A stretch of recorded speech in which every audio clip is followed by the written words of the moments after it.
Please welcome our panelists. Thank you so much. Thanks, Dave. Hey, so we're kind of the startup guys. Yep. And at two not entirely different spots, and we've been vibing on what we would talk about here. And kind of to tell you a little bit about where we are, and then we'll kind of introduce ourselves and give a little bit more insight. But like, I'm just reaching the point where like I've got some light under the tires and like the aircraft is going up reliably.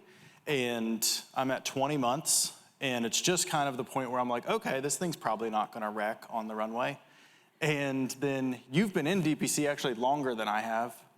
And now you just started your own 9 days ago. Yeah, I was an employed DPC physician with an exceptional company for 3.5 years, where I really got a lot of mentorship and got to learn a lot about how it's done, and then have recently transitioned into owning my own practice. It's interesting that you use the airplane analogy, because people have been asking me, checking in, like, how's it going? How's it going? We know April 1st was your launch, and I'm like, I feel like I'm in an airplane that's like getting towards the edge of the runway, and I'm just like, this thing is gonna take off when we get there, right? Yeah.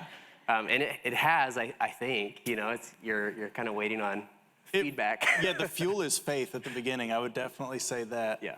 And one of the things that we were gonna talk about initially is like how to even prepare for that. Yeah. So like I know with me, I started right out of the Army. So I got out of the Army August 2024, which is an entirely different organization, but not entirely different from going from any other employed physician job, right? Where you're just like, I show up, I get a paycheck, I see the patients, there's always a waiting room. The organization treats them like trash, and the waiting room is still full, and there's like a 4-month wait to see me. So if I go out and I just treat people great and I'm accessible, then like surely the waiting room will be overflowing for that. And when I got out, I started, like the other Dr. Moore here, just doing house calls. I got like a wrap on my car. There's like no denying that it's me that just cut you off in traffic. My face is on the side of that 2010 Corolla. And I was just house calls and blowing it up with Hint's communication system back then, which was pretty archaic compared to what they have now. And now I use Spruce, and that's been super empowering. But it was a taxing time.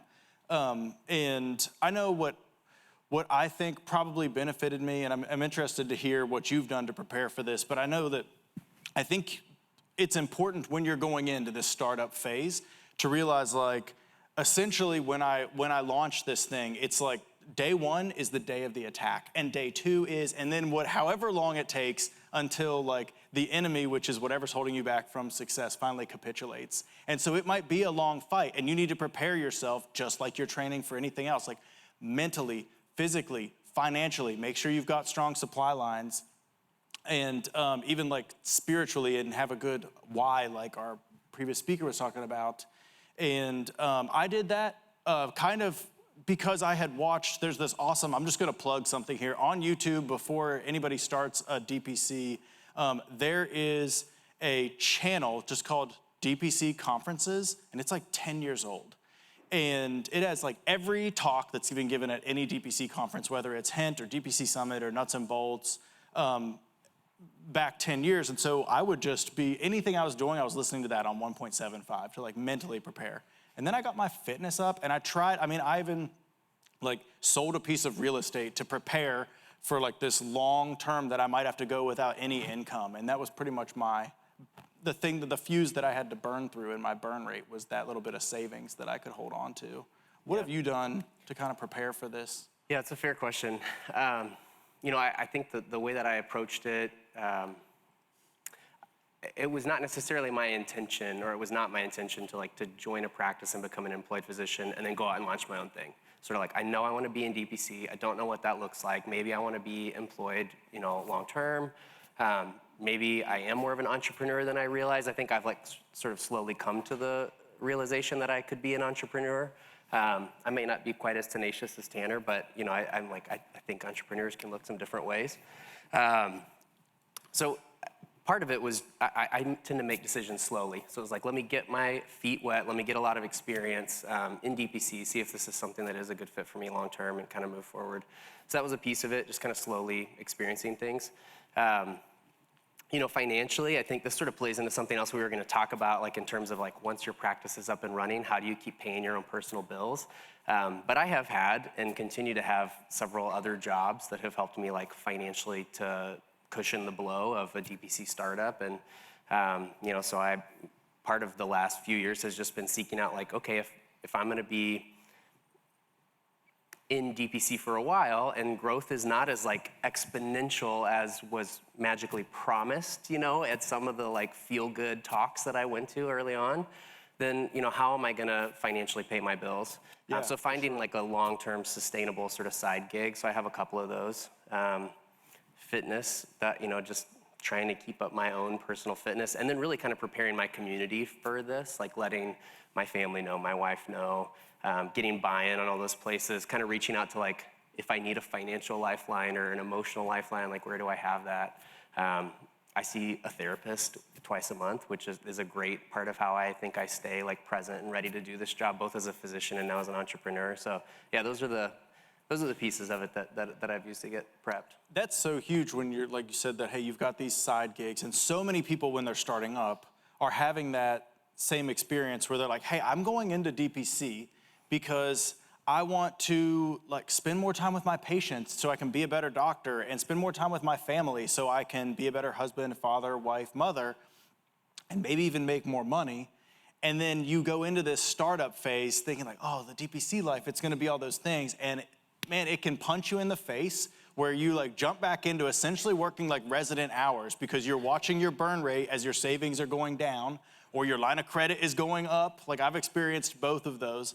And you are also working multiple jobs, and like even when you hire someone else, you might be working on the side to pay this other person, and then you're like walking out of your office and they're on Facebook because no one's calling the front desk. Like I was sharing earlier, like I had an employee at one point and our phone didn't ring, no one called for 1 month. And she was just out there, like I could hear her eating M&Ms and sometimes fall asleep at the front desk.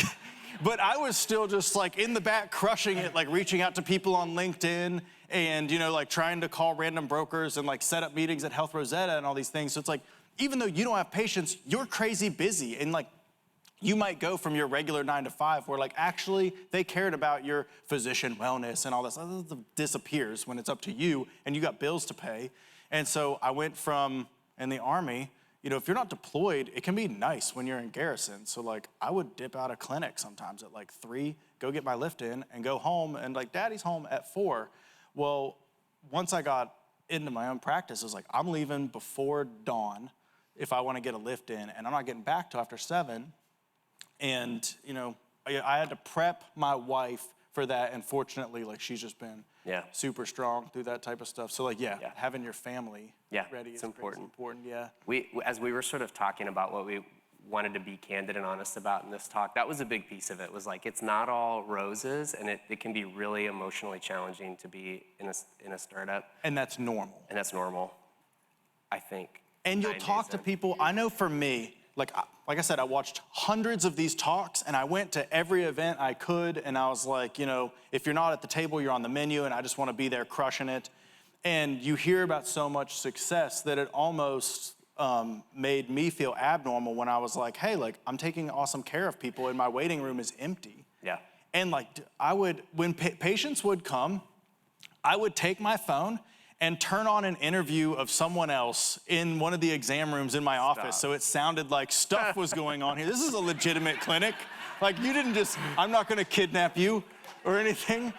And, but just like be real, like don't feel weird if you're doing that stuff to make it seem like you're a real thing. I remember, waiting for new patients to come in. Because I've been doing DPC now for almost 4 years. And one of the most validating parts of the Hint Summit, I think it was a year and a half ago, like the last official full-on Hint Summit, was a talk where they got up and showed like sort of the average growth of DPC practices, with all of the billing data that they have. And there were some that were growing like this, and there were some that were growing like this, but the average was kind of squarely right around like 7.5 patients a month. Am I like sort of close?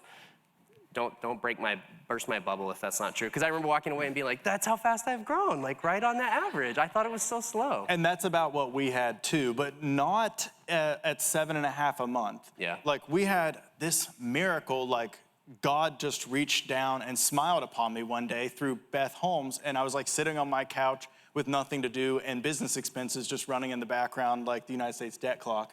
And Beth called and was like, hey, do you want 400 patients in Burlington, North Carolina?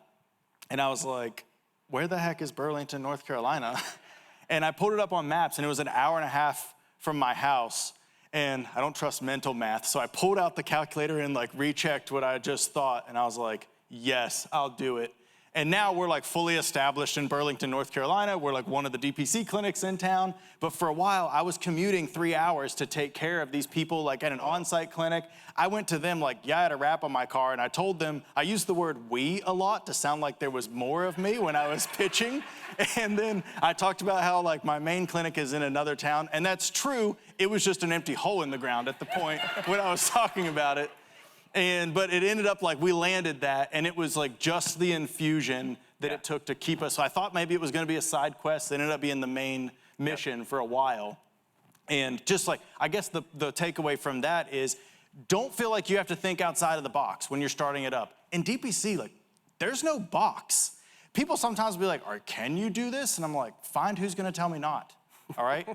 And I'll like shine my MD on theirs if that's what they wanna fight with. But yeah, so I guess like being confident in yourself, figuring out like where your boundaries are and what you're comfortable with. When you start a practice, try to make those boundaries as broad as possible so that when people come, you can be like, yeah, I'll drain that abscess and I'll do your vasectomy. And you know what? If you have a fracture, like I could probably set that. And let's be safe, but yeah. Yeah. We had a few other questions we were gonna jump into. I'm curious, all right, here. Tanner, I'm curious, you're 20 months in, looking back at the startup season, what were some of your like biggest fears? Were they realized? And what do you think you should have been more afraid of and you were just blissfully ignorant? Most things I'm blissfully ignorant about. I have this way, a lot of people are planners, and that's awesome. And like I made a pro forma and I wrote a business plan and stuff, but it was all just the way you draw up like a football play, like, hey, everyone gets blocked and you score. Like there's no football play that's like, and he gets tackled right here, you know? And so like every like projection in my mind was like, crush it. But fortunately, that was like part of a superpower too, because like everything that went wrong, I was like, well, it's just like one more play in the book. Like we're just switching to the next thing, like set the ball, let's keep going. Yeah. And I guess like in hindsight, if I hadn't thought like this will definitely work out, all I have to do is like charge harder with more men and like increase recruiting or something like that, then I would have gotten discouraged. And I never got discouraged because I always felt like we were just about to strike, you know? And actually there's this really good story about startups, and I forget exactly who it was, but this man from New York, he actually came from a rich family, and he went and he thought, he had studied geology, and he thought there would be a vein of gold in this one random place in Nevada, and he went and like burnt through all of the money in a short amount of time, went back, got a whole bunch more money from those same people, burnt through all of it, and finally they were like, you have to sell this. And he sold it for like nothing. And he had made this gold mine that never struck anything. And the next person that bought it for farmland and went down and dug like 3 feet further and struck gold. Yeah. And so and now it's like one of the wealthiest mines in the history of the nation. And so I just have always felt like this next thing is going to be it. And I would say like, always keep that, like fail as fast as you can. You have your burn rate, it's the fuse. You get this much fuse, however much money you have, and what your overhead is like the rate and the length of time. And try to do as many things as possible in that burn rate time. Yeah, that's what, and we failed at like multiple things per day for a while. I'm still like, just a few days ago, I was like telling an employee, like, we are changing your commission structure because you are not responding to it at all. I'm a very financially motivated person. Other people are motivated by like peace in their life and stuff. That's more me.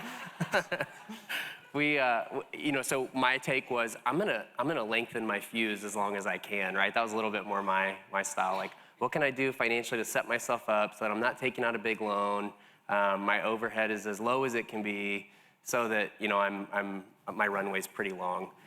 So yeah, there are some kind of different approaches there. What about staff? When are you anticipating kind of like taking it from being a one-man show to into something that feels professional by having like someone at the front desk and someone else answering the calls and stuff? That's fair. I don't, you know, that'll kind of be, for me right now, dependent on space. Like, one of the ways I've kept my overhead low is like finding the smallest professional looking room that I can. So I like literally don't have room for an in-person. I did hire a virtual assistant right off the bat because I knew, like talking to, there's 6 other direct primary care doctors in the town that I'm in Texas. And talking to them, a lot of them still haven't hired virtual MAs and have been open like 2 or 3 years. And I'm asking them like, what's your biggest burnout? And all of them are saying it's the paperwork, it's the faxes. I was like, I don't want to do that even for a month. So I'm just gonna hire someone like to start. And I did, and that's been great. Did you learn that from having already worked in a DPC and just knowing like, I want to still be the doc and not all these other things? Yeah, for sure. I saw in that, I mean, that other DPC is well run and efficient, and virtual MAs are a big part of how they do that. I've actually given a talk at HIT before about that kind of exact thing, about the virtual assistants. And with the owner of that other practice, and I thought that's something that should be emulated in more practices. Like, that is really excellent. Because it just takes a lot of the, like, I absolutely do not need to be sending faxes. Right, I 100% agree with your approach too. And like, the sooner you can make it feel legitimate to the consumer, I feel like the faster you start accumulating kind of the snowball effect of word of mouth and stuff like that. And it's not just like a super boutique thing that they really like you and so they want to support. It's like, no, this is an actual place to go and receive primary care. And I'll say, like, a lot of DPCs are super slow on this, and I didn't necessarily appreciate that so much until a couple months ago when I started actually calling DPCs, because we've grown past the white space on our own calendar. So I'm calling to see like, hey, can I put patients in your clinic? I called 16, I told this to Shane Purcell. I was so moved. I texted Shane Purcell, you know, WTF. I called 16 DPCs, and 1 answered the phone when I called. Now 3 others called me back, but I left voicemails at all of those others and never even got a call back. So just, even if you can have somebody that's a VA somewhere else, at least make sure your phone gets answered. You're honestly like leap years ahead of where other DPCs might be. They're not the competition, but who is your competition is someone like in my area, like Duke and Wake Med. Like, they're very legitimate feeling places, and that's what the patient expects. Yeah, I think that is probably something that's worth spending some capital on up front. Yeah. Yeah, absolutely. We had touched a little bit, or we had wanted to touch a little bit on... Do you mind before we move on if I just say something about staff? Please, please. That can be a rodeo. It's a nightmare for everyone. And Cora talked about this yesterday. I'm really glad she touched on it. Everybody here wants to grow their practice, right? Like, we're all business people by and large. That's who comes to these things. And the gravity of the decision of who you bring in at the level of like mid-level provider or physician is almost as important as like who you marry. Like, your business is definitely like your baby, and you're about to share it with somebody who also feels a lot of buy-in and clout, and they can come in and you might have an amicable divorce with some other doctor at some point, but just like really vet them and court them ahead of time. I had a doctor work for me. I courted him for 6 months, took him out to eat, you know, told him all about how great DPC is and everything. But they might not care about like the DPC revolution and all this. Like, they hear fewer patients per day, longer visits, good pay, and all doctors are gonna expect like a benefits package and all these things because that's what they're being offered, right? Like, they're the belle of the ball in the employer marketplace. And so this guy quit. Like, once I had enough patients that I no longer could just fall in on his patients and it not significantly affect my life, he was just like, hey, it turns out DPC is too hard. I'm going back to the hospital. And I was like, and you want to get them out as soon as possible once they no longer have buy-in. So he had 90 days, but I was like, just quit now. As a matter of fact, like, you can leave because I don't want you to like see more of the patients that I want to go spread word of mouth about how great they are when I need to be in there doing like the song and dance about how great DPC is. Yeah. So then I got another godsend of a physician who like flew his whole family from Arizona, and they've been perfect. But beforehand, I vetted him super hard, and I told him like, hey, this is a startup. Be ready to like absolutely like work and sweat and bleed for your patients. You are here to heal the wounded, you know, cure the sick and comfort the dying, acta non verba. If that's what you want, then this is the place for it. No one outranks the broom, so be ready to take out trash right after your last appointment. And as long as that's cool with you, You're in the right home. place. Yeah. And that one's gone great. Yeah. That's well put. That was something I was going to ask you about. I was like, how do you hire, or how do you know when you're ready to hire a second doc? And then when you hire them, how do you train for culture? And I guess you're saying interview for culture. Yeah, I think if you can scare them off with what their real life is going to be like, then they were the wrong person. But if they're like, I'm here for the grind. Well, that's such an important part of setting expectations in general with our patients in DPC. You know, everybody's got a different approach, like say their availability. But that's when I think about it the most. I have like a sit down with everybody at their first appointment. It's like, I'm available 8 to 5, Monday to Friday, after hours and on the weekends. I'm sometimes holding a screaming toddler who won't stop screaming for 1 hour. So if you are calling me and you can't reach me, that's the time for an urgent care or an ER. Like with one singular exception in hundreds of patients I've now had that conversation with, everyone's been like, great. But I'm really glad I had that expectation conversation up front. And that you're kind of saying that's what it is for adding a second doc is.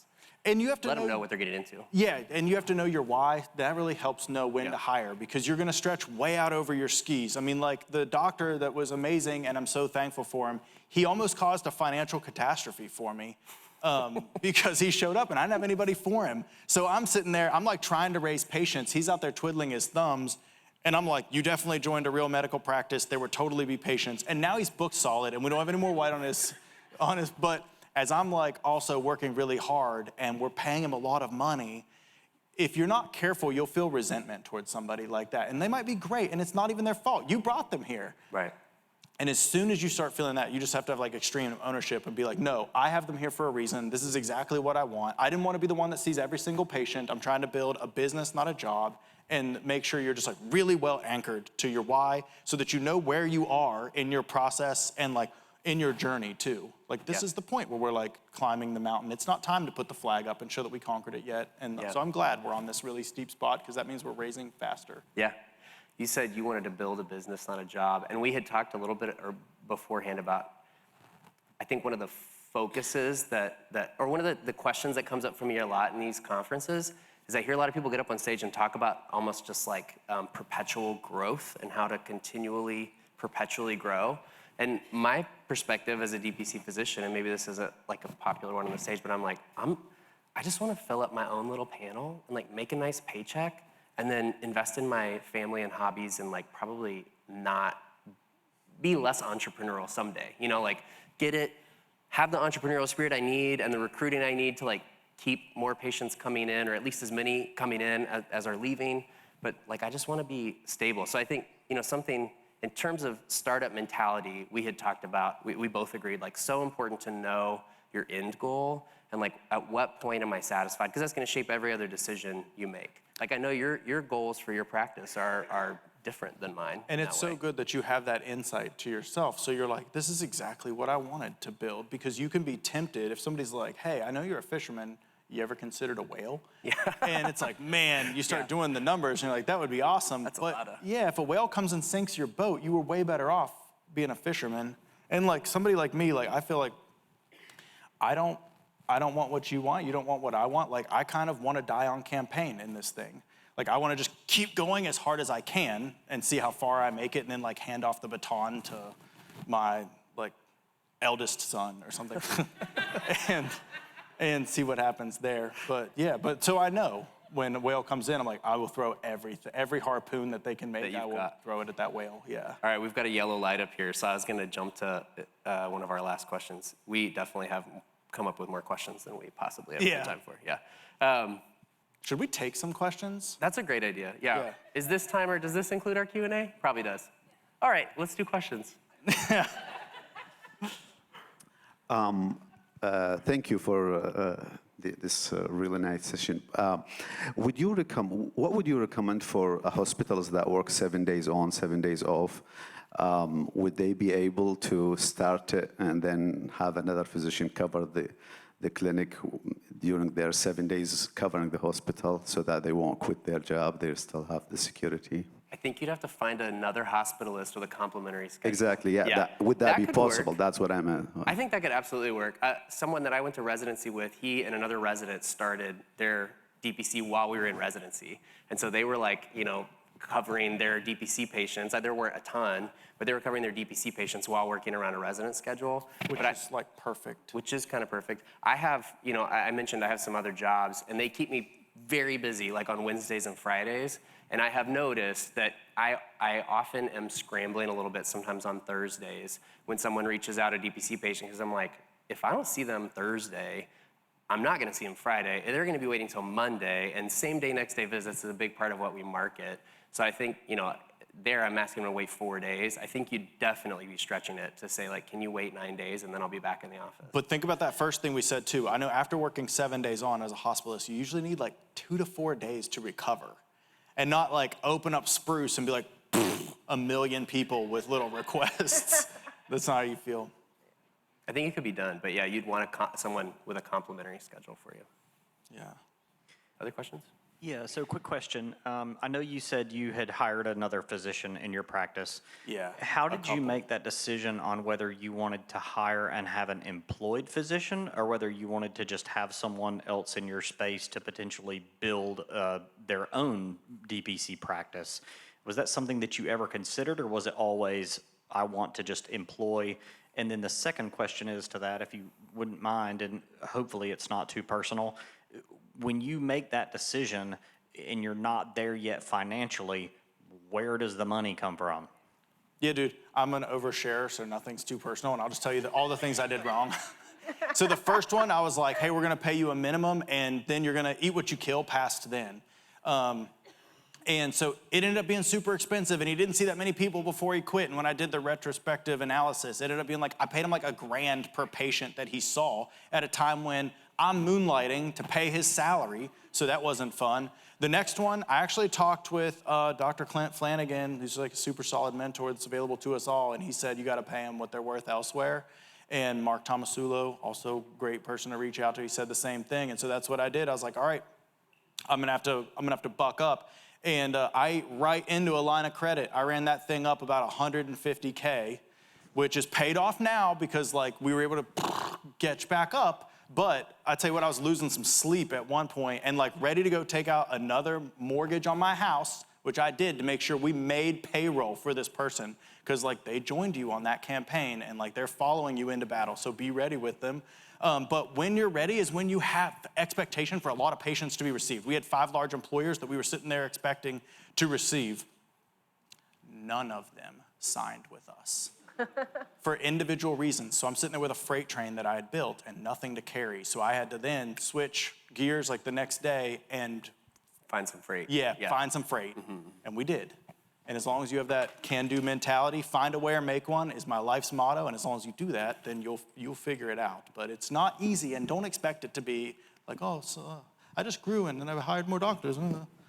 Yeah, not like that. If you want more content from Tanner Moore, go to Facebook. And how many hours of content have you done so far? A lot. A yeah. lot. And I don't know, on my feed, you come up a lot, and I'm like, Good. Tanner Moore, just making my heart happy. I have the ability just to direct stuff right at you, Dave. So I'm like, he needs to think about me again today. Hey, give a hand for our panelists today. Great talk. Always entertaining. Great, you guys.